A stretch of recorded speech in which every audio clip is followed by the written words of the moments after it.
जय गुरुदेव। प्रश्न: ऐसा कौन सा उपाय है जिससे अहंकार नहीं बढ़ता? संसार भय की शांति के लिए वह उपाय बताइए। उत्तर: आत्मा चैतन्यमय दर्पण के समान शुद्ध है। उसके शुद्ध स्वरूप का निरंतर स्मरण चिंतन करने और दृश्य जगत के मिथ्यात्व के चिंतन से अहंकार नहीं बढ़ता। इस त्रिलोकी में तीन प्रकार के अहंकार हैं। पहला, मैं ही संपूर्ण विश्व हूँ, मैं सच्चिदानंदन घन ब्रह्म हूँ, मेरे सिवाय अन्य कुछ भी नहीं है। यह मोक्षदायक उत्तम अहंकार है। बाल के अग्रभाग के भी 100वें भाग के समान ही मेरा स्वरूप अत्यंत सूक्ष्म है, अवयव रहित है, अतः मैं सबसे सर्वथा भिन्न हूँ। यह दूसरा शुभ अहंकार है, जिसमें अहंकार की केवल कल्पना होती है, स्थूल अहंकार नहीं होता। यह भी बंधन नहीं करता, मोक्ष के लिए ही है। हाथ पैर इंद्रियों से युक्त यह शरीर ही मैं हूँ। इस प्रकार का यह तीसरा तुच्छ मिथ्या लौकिक अभिमान है। यही सबसे बड़ा घातक और कष्टदायक शत्रु है। इस दुष्ट अहंकार को तो जैसे भी बने हठात या बलात् त्याग देना चाहिए। पहले दो अहंकारों को स्वीकार करके विचार निध्यासन द्वारा मैं देह नहीं हूँ ऐसा सुदृढ़ निश्चय हो जाने पर इन दोनों को भी तीसरे की भांति ही लौकिक समझकर त्याग देना चाहिए। तीसरे सर्वथा त्याज्य शरीरस्थ अहंकार को भली भांति त्याग कर मनुष्य जैसे जैसे ज्ञान में स्थित होता जाता है, वैसे वैसे परमात्म भाव की ओर बढ़ता जाता है।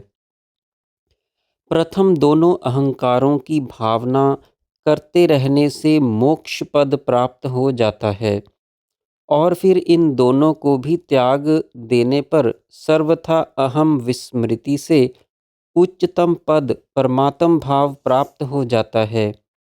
जिस जीव का अहंकार शांत हो गया, उसे भोग रोग के समान जान पड़ते हैं।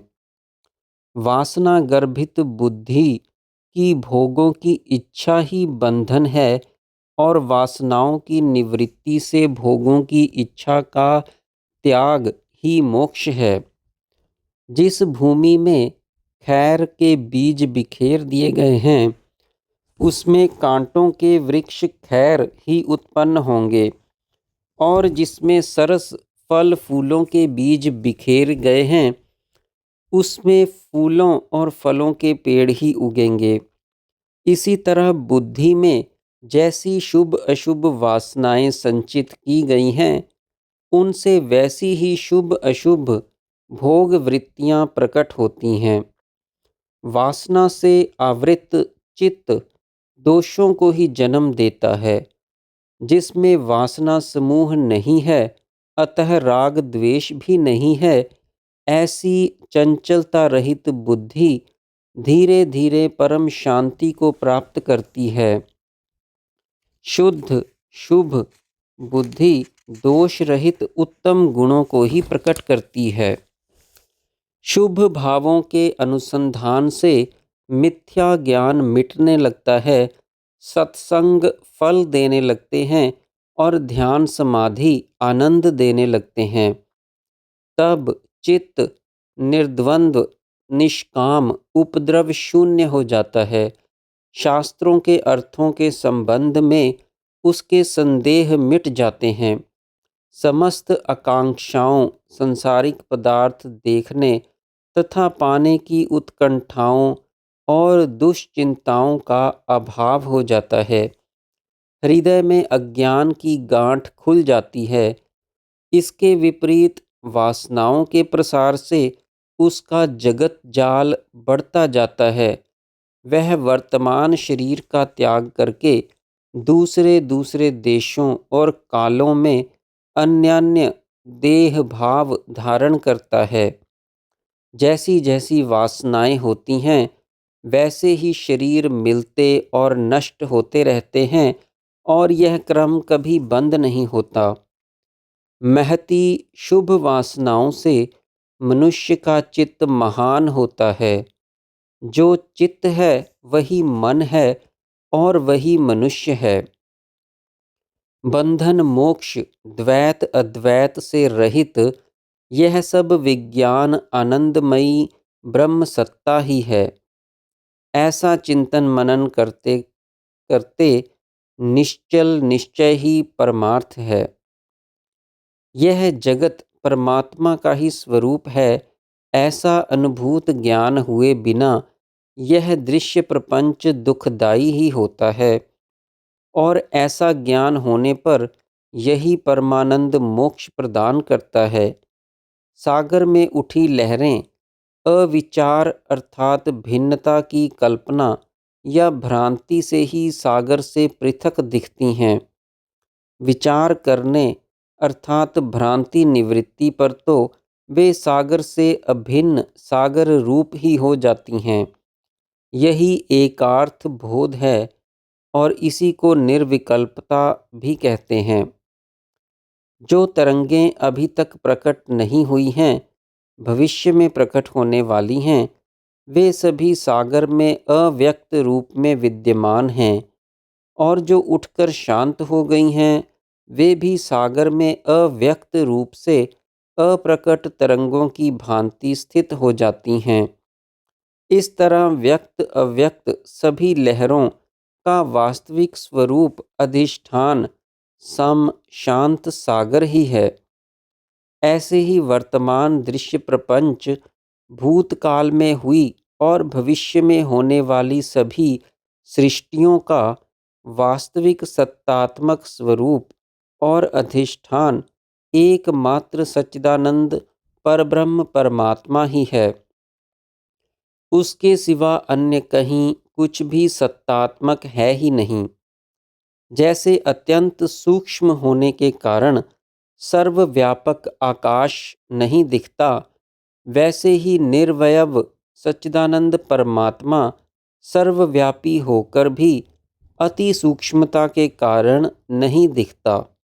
जैसे सूर्य का तेज ही धूप और जल का द्रवत्व लहरें हैं, वैसे ही चिन्मयानंद का स्पंदन अर्थात उन्मेष ही यह जगत है।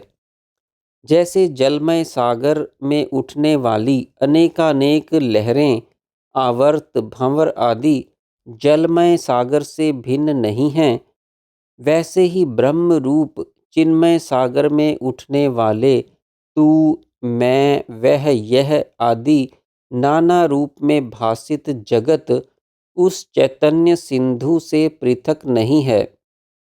इनका पृथकत्व दर्शन ही बंधन कारक अज्ञान माया भ्रम अविचार तथा अपूर्ण दृष्टि है, और इन्हें एक रूप देखना ही ज्ञान है जो मुक्तिदायक है। अगाध जल में होने वाला स्पंदन जल से भिन्न कुछ भी नहीं होने से वास्तव में तो अस्पंदन ही है। इसी प्रकार चेतनात्म की चिन्मयता से उत्पन्न सद रूप जगत भी वास्तव में अस्पंदन ही है, क्योंकि यह सब ज्ञान तथा विचार से चेतन स्वरूप चिन्ह मात्र ही है।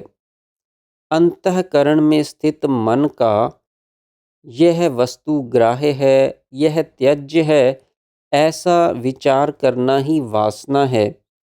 यह वासना ही कर्तृत्व शब्द से प्रतिपादित है, क्योंकि मनुष्य इसी के अनुसार कर्म करता और फल भोगता है।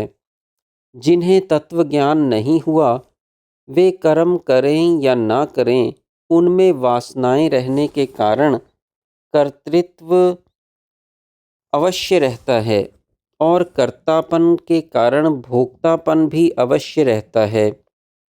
इसके विपरीत तत्वज्ञानी यदि कर्म करते रहें तो भी वासनाएं न होने के कारण उनमें कर्तापन और तज्जन्य भोक्तापन नहीं होता, भले ही वे बराबर कर्मों में जुटे रहें।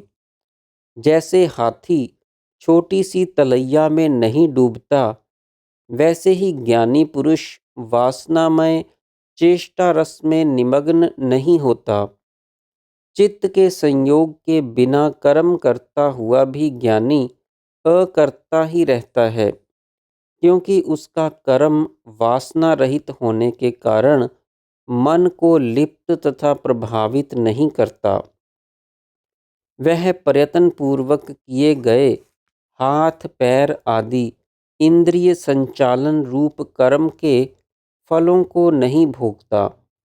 जैसे स्नेह रहित बंधु के मिलने बिछुड़ने से सुख दुख नहीं होते, वैसे ही तत्वज्ञानी को इन शरीरों के रहने या बिछुड़ने से सुख दुख नहीं होते। जिनका मन आत्मा में संलग्न नहीं है, उन्हीं की दृष्टि में बंधन मोक्ष आदि सब हैं।